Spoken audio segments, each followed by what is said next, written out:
The text spoken by the voices and the sound volume are exactly the same as in the original recording.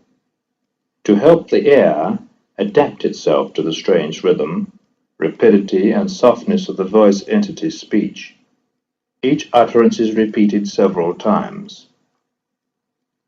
The voices here selected are grouped according to the persons addressed and their respective answers, followed by a translation and explanation. They are examples chosen to give the reader a breakthrough, an acoustic illustration of the material presented in the book. The listener is asked to read any text spoken in languages he does not know, with particular attention, so that he may be able to grasp each separate word phonetically. Please note the commentary that goes with each voice text, as the meaning of some utterances can only be understood in context with the situation that gave rise to them.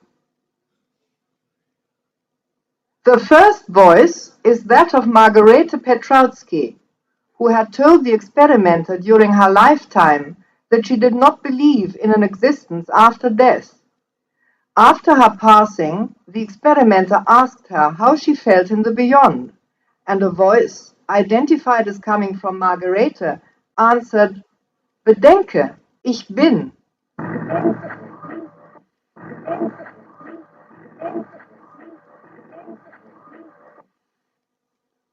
German, imagine, I am.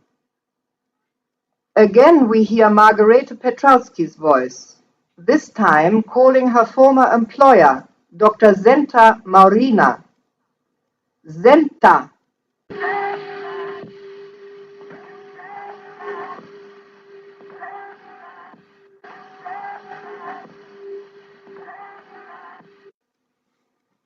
Now the experimenter asks if Margarete can hear him, and a voice replies, "Kostja, ja."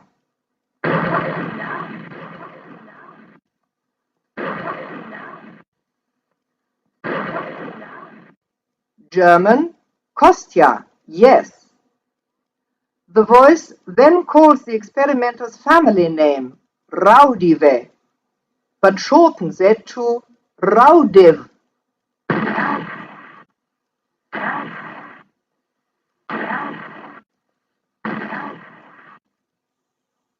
And now we hear in Latvian and German, Koste, tu tik na.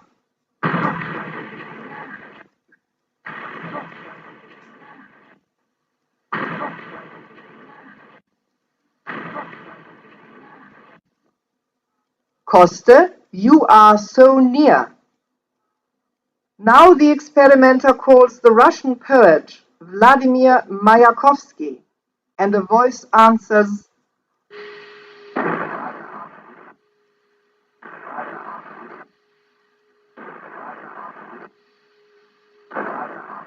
Mayakovsky. The experimenter tells the poet how difficult it is to convince people of the reality of the voice phenomenon, and in reply comes a statement which is typical for Mayakovsky's personality. Konstantin, pluj.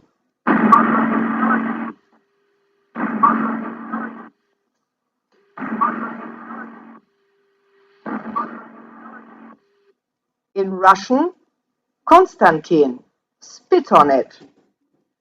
The experimenter talks to his former teacher, the Spanish philosopher Ortega y Gasset, and a voice calls out, Ortega.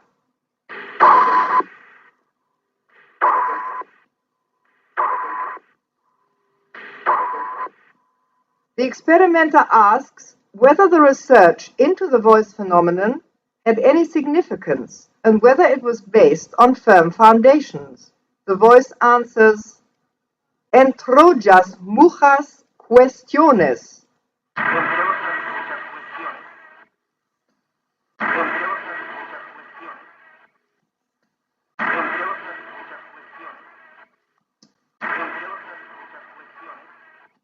Spanish, you will solve many questions. A Latvian voice then breaks in with a statement that could be interpreted in various ways. It might mean, for instance, that the voice phenomenon research may benefit mankind, even if the process is a painful one.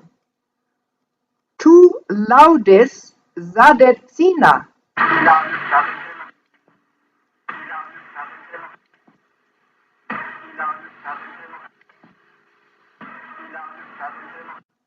Latvian, you are burning people.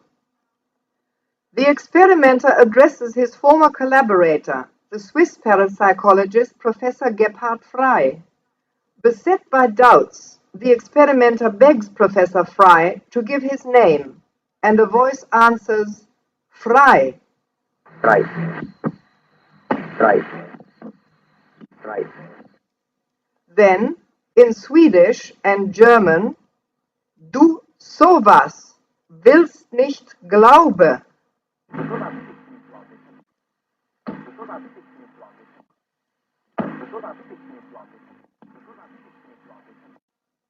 You are sleeping. You do not want to believe.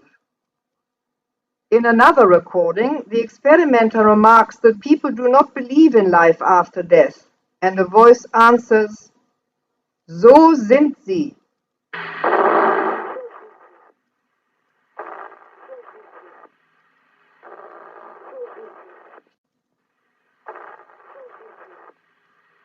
German. That's how they are. The experimenter calls on Vitauts Simane, a friend who had died a short time before the recording was made, and receives the following answer. Danke, gute Morning.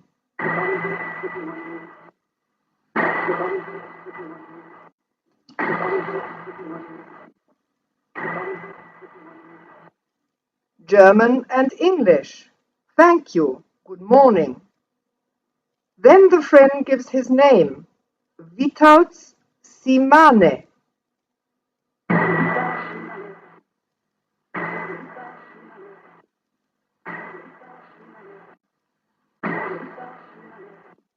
After this comes a request. Prasicenta lai tala.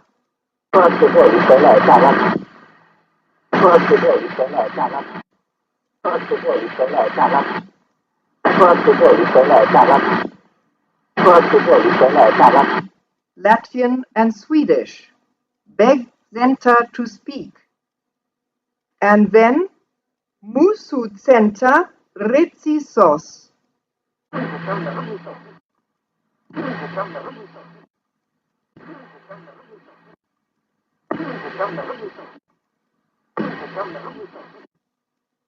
Latvian. Our center is the producer. Lastly, this voice says, Sie glaubt nicht.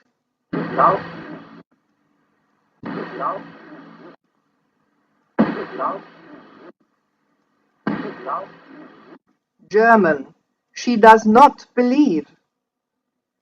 Once again, the experimenter addresses Professor Gebhard Frey and asks whether he thinks the voice phenomenon research necessary and what, in the professor's opinion, its final goal should be.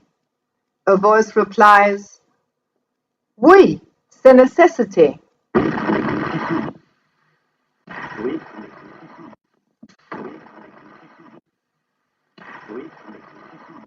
French and English. Yes, it's a necessity. The voice urges the experimenter. Konstantin, arbeiten.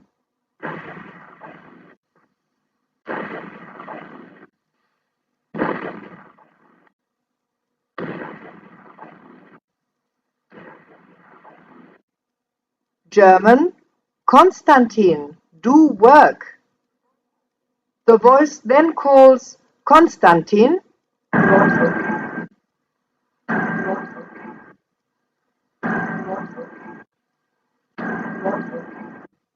And lastly, Raudive.